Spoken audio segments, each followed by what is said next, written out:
kana xiqqishu sila ulul albab kana xiqqishu tidifte daliluma tokko guyyaa isniinaa soomane moo soomane nabi Muhammad sallallahu alaihi wasallam kuni bar soomanni kuni bareeda bar kun rakkoon qabul soomane bar ani gaafuman si gaafadhe maaliif soomane nuti soomanarra haasa'u jirramoo moolida gaafuman si gaafadhe qofa naa deebisi bareedaa fi soomana maaliif sababa maaliif bar guyyaa nutillee nama soomanarraan dhoorgine bar guyyaa isniinaa soomanurraan gaafuman si gaaf sababaan inni soomanuuf san maaliin sin jee nabi rabbi sallallahu alaihi wasallam sababaan inni guyyaa soomana guyyaa isniinaa sallallahu alaihi wasallam kuni beekamaadha kun rakkoon qabu ustaad Hamza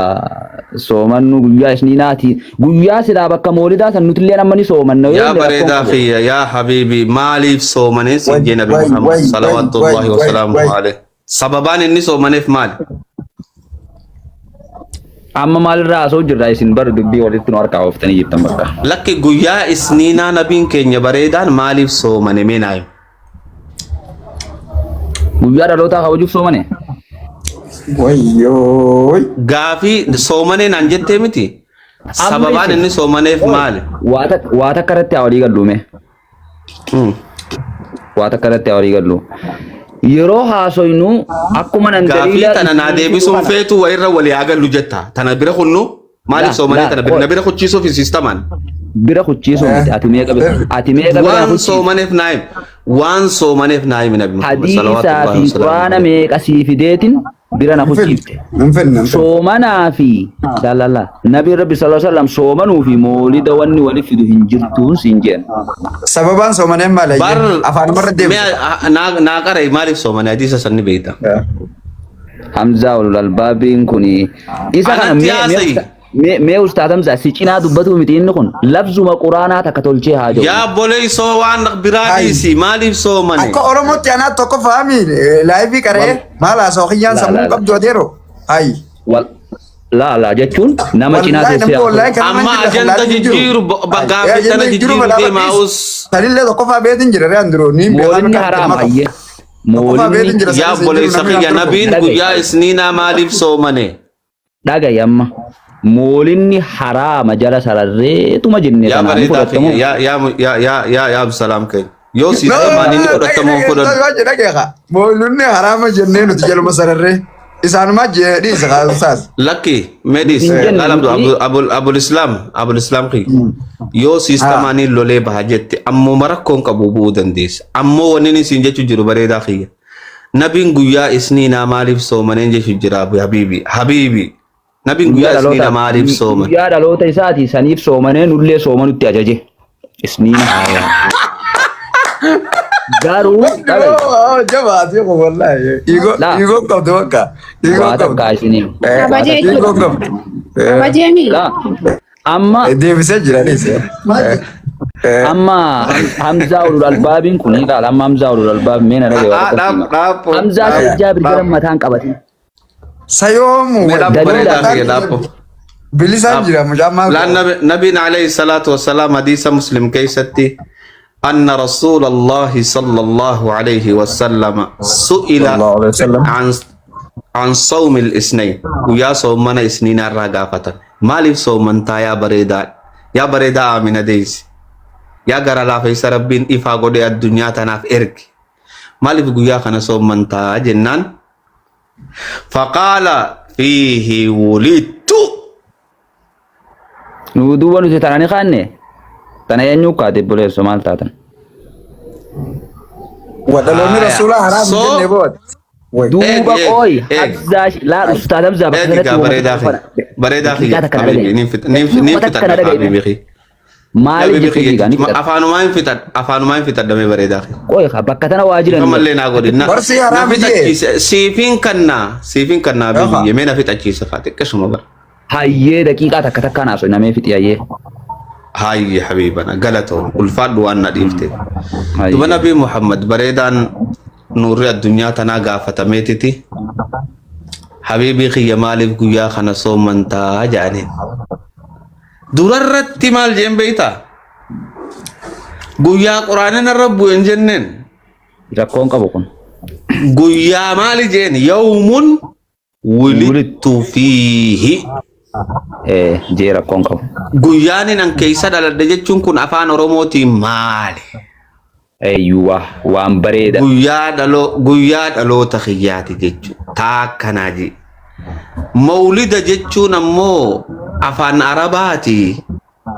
Nabi Muhammad sallallahu alaihi wasallam guyyaa kana soomanuun isaa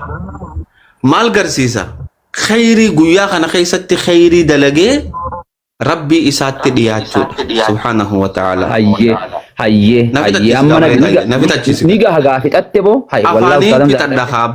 afaanin fixadha kaabii isaan qoonja laala takkitti tanan dhiisu wallahi mee afaanuma na fixachiisa kabarin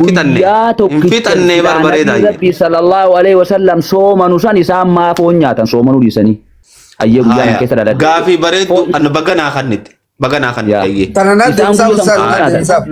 Allah nabi rabbi deeman moon deemne Allah nabi rabbi deeman hadise hoggu takka naadise isaan guyyaa san foon nyaatu rabbobbaan Gaafin obboleessi keenya nu gaafate gaafii bareedduudha. So nabiin kabajeetiti. Eebar nabiin guyyaa san soomanaan kabajee isaan maaliif fooniin kabajanidha akkasimi? Kuni faallaa nabii rabbii deemu sallallahu alaihi wasallam guyyaa inni afaaniin soomanee mee bareedaa fi barnaa naafs sin zallamu bar waan ati gaafatte keessatti wallahi akkuma ati jetteen siijaa. Lalu obboleessi kiyya Abul Islaamonni jechuu fade Nabi Muhammad alayhi salatu wassalam guyyaa san inni soomane soomanaan kabaje isaan maaliif faallaa isaa deemanii nyaatanii hidha akkasiin yaa biyye sirriidha akkasi hay akkasuma muutnaa godhadhu bakka tanatti immoo wanni fahamuu qabdan nabiin guyyaa san soomanaan kabaje jechuun jecha kabaje jala naasararradhu qalama diimaadhaan so manni naabs bareda ye naabs khanin fi tadabi bi so nabi Muhammad alayhi salatu wassalam khairi le khaysa khairi takagode irra khairin bareduda khairin hundi khairu matatetiti ammo khairi baredu rabbin subhanahu wa ta'ala la fasiqa tafete yo khaysa filatte khairida lal nyaata nyaachisuunis khayrii gartee inumaatu khayrii oliiti hadiisaatu jira irra gaariin hojiin muslimni dalaguu maalii jedhaniiti nabi Muhammad gaafate guyyaa nabi rabbii soomane foon nama nyaachisa bareedaaye mee bareedaaye naa usaabii biqiyyanii fitadha soomanarra nama nyaachisuu caalaa barin beektu soomni isaa mee na fitachiisi bareedaa fi so nama nyaachisuunis khayrii moo khayrii miti abiibana خيري نبي قافتميتي صلوات الله وسلامه عليه الربريد دون دلقا نما مسلمة مالي جنان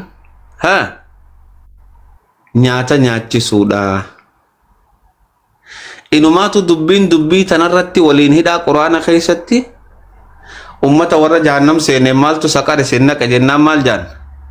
قالوا لم نكن من المصلين مالتي أنسان ولم نكن نطعم المسكين so nyaata nyaachisuun dubbii laaftuu miti bareedaa kiyya khayrii irraa khayrii takka wanni guddoon amma nuti irratti fokus godhuu qabnu laal nabiin alayhi salaatu wassalaam waan kana godhe moo hin gooneehidha nabiin godhe akkaataa inni itti godhe wal dhaba yoo kanaan jettu taate nabiin alayhi salaatu wassalaam dalagaa khayrii hedduu barsiise arraan tana khayrii inni barsiise san keessaa taniin fedhe maraxadhee dalaguun anaaf khayriidha akkuma gartee amma kullu bid'atin dalalah wa kullu dalalatin fi nnar ja'anii ibidda yalamu nama godhan kana azaana lama eenyu fide jennee osoo gaafanne Usmaan Keenyaa fide radiyallahu anhu neen kijibe ijoollee mataa salaata rakhalama salaata jechuu eenyu yoo gaafanne azaana lama itinaadis salata tarawiha ummata walik qabe inumaatu afaaniin je Umar radiyallahu anhu maal je waa bareeddee gartee bid'aan gaarintu waa bareeddee je so Umarii Keenyaa suudha jahannamin nu darbaa kan if sigale tanaaf waan gartee dura dur sooragaan isaa Qur'aana keessan jirre obboleessi kiyya fideeti maal naan jeeseeta nabiin alayhi salaatu wassalaam ربنا كيجي قرتي وما آتاكم الرسول فخذوا آيات سنفدتي وما نهاكم عنه فانتهوا جتجوا سوى لفدتي مولد قد يا حبيبنا قرقرو بتتي قمتشو سيتيف دي بيتشاكالا mana duniyaa jaarrattee gammachuu isaatiif dibicha fi gaala qalaa kaampaanii bantee dibicha qaltee miskiina nyaachisaa maashoo madiinaa bareedaa aaminaa ifaa rabbiin addunyaa tanarratti erge guyyaa inni dhalate hin gammadu jechuun kun maal jechuu guyyaa kanan gammadu jechuun kun maal jechuu xiqqisho fiilin gootu bar kanaa miti iskuula xiqqishaa ati deemtee fixxu kanaa jecha sigale iskuula xiqqaati deemtee giraajuweet irraa gootee baatu kanaa jecha gaala sii qalanii bar loon sii qalanii bar gaafa ifaan addunyaa tanaa dachii tanarra dhufe hoo yaadachuun akkamii garaa nama guba yaabu bara mara irra guddaan namaa laala naafsi gabaree daakii genne ناسويت انت شريعة إسلام قصة بولي سؤال لي ناسو إنه بر دليل عن ديمو قمنا مال تعرف صح؟ أبو الإسلام والله وين اللي كيسن دلي كيسن دلي القرآن من دقر أي لت أجمع قرآن لالو لا أولو الألباب أكاسي متين جرجرين أولو الألباب من جرجرين أيوة Hamza ulul albab bekati amma Qur'an majid tukan ana malabsin sirres dari aku sih metan amma ya bo me ego tindabrin kabare dakhiya ego tindabrin amma la nama Ustaz mali jara kana daidin سمايا حبيبي خي والله دي فهم ورا ما ندس دي بافد لا كي غونو ابو الاسلام غير لا يا جبا مالتي أفكار خينيا تو ولينغلي متي أفكار خينيا إيسا فيني خينيا قرآن حديث هذا القرآن لا ولينغل أيوه إيجا سي حديث خيسا خين سو حديث مخنا خيساو ميرا داتو كوسم في دي سنجي بريدا خيا نركتو بر والله يو غرتيك على فلان نانجت مالي يو غا شيخ ماجي لا أبو الإسلام أستاذ أمزا كنن جينغا يو شيخ ماجي نانجت چوديم تمالي me wanta kan sigafa da habibi natille anbar isin akka faani isin walin hasani isin ra'anun dandeenye beekama da kun hadisa usuma dhageessanii diddan quraana usuma dhageessanii diddan isin wajjin haasa'u jechuun me muting godadda me muting godadda me abul islam khiya muting godadda quraanni ayanni kana مولد الربوته حديثني kana مولد الربوته nanji me sittina saw bareedai me haseeti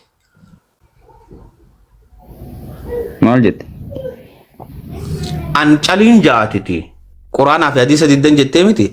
قرآن خيس آية كنا تربي لالغنا وسجا سيكين كنا آية نريفون توكتش مثلا سيكان آية نريفون تنا توكتش مثلا سيكان لما بيرات كتبلد أكيد هذي تكتبلد دوخين آية تبارك آية نسر الرجاباتي بري أبو الإسلام كي آية نسمر الرجاباتي وما آتاكم الرسول فخذوه وما نهاكم عنه فانتهوا والرسول هاي مولد النبي دوركي يا ذن إرجام ربي صلى الله عليه وسلم نسو منه فالله يسافون ياتون هنتاورا سبب نسو منه في مالي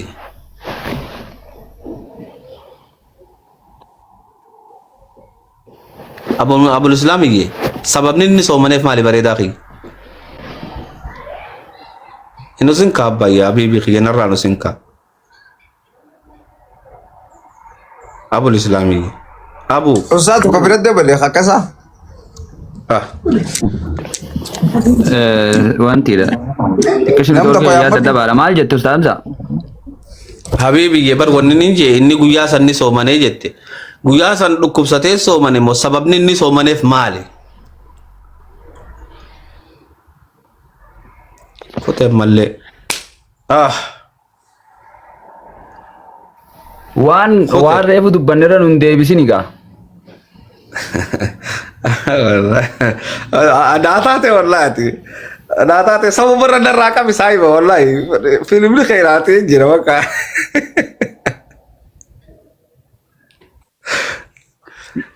ليه والله سر خاسر سغالين نجرو sababni inni soomaneen si hime Ni torkinte fayyadamni dibbaani ba fayyadamni. guyyaanis ni naa kuni je Haya guyyaanis ni naa kun mawlidan inni sababa mawlidaatiif soomane moo sababa du'aatiif? qaluudhatti hin ajajneen je yoo sagaleen kiyya dhagamaa jiraate.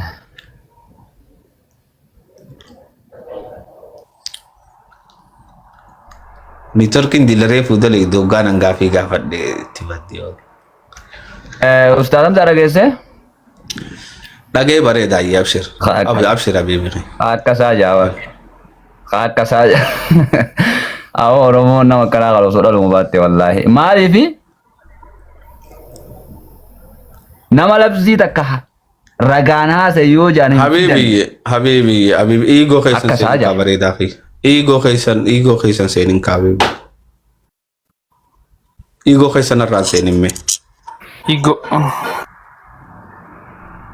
Iigoo jechuun tun wanni isinii hime tuni hadiisaa fi quraanaa